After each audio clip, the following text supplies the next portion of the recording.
We're an organization that worked to put developing countries at the center of conversations about solar radiation modification.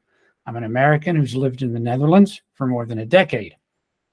I follow the politics and policy of SRM and carbon dioxide removal. And part of this has been a keen interest in the work of C2G. I've collaborated with them modestly. I co-authored a report for them a couple of years ago, and I have joined their online forums once or twice, perhaps. Since C2G launched publicly in 2017, much has changed in the governance of these two sets of climate-altering technologies. At that time, CDR was viewed with great skepticism within the climate change community. And now it's quickly becoming an integral part of reducing global warming and preventing dangerous climate change. And we've also seen the emergence of actual governance processes, rules, and institutions for CDR. The SRM conversation has advanced as well. We've seen attention to SRM from a wide range of intergovernmental and national institutions, especially in the last year.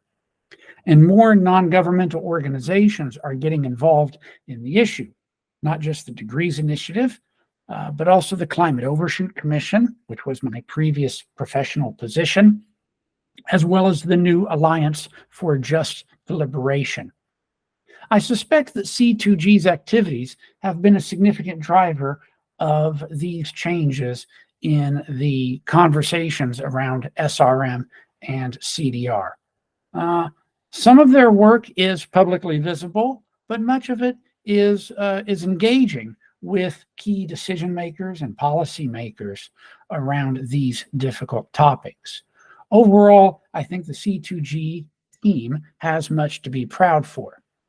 In the next decade, I expect to see CDR continue to rise up in the climate policy agenda, perhaps achieving some sort of parity with emissions cuts and adaptation as three leading responses to the risks of climate change. I also expect to see, in the case of SRM, more of the necessary expanded research, assessment, and national and intergovernmental deliberations about its governance. Much, of course, will shape this. Global warming will continue, likely surpassing 1.5 C, at least temporarily, in the next decade, along with greater and greater climate change impacts. Most likely, greenhouse gas emissions will continue to be too high, but much will depend upon the outcome of the research and development of SRM and CDR. And perhaps most importantly, these are political issues. So much will depend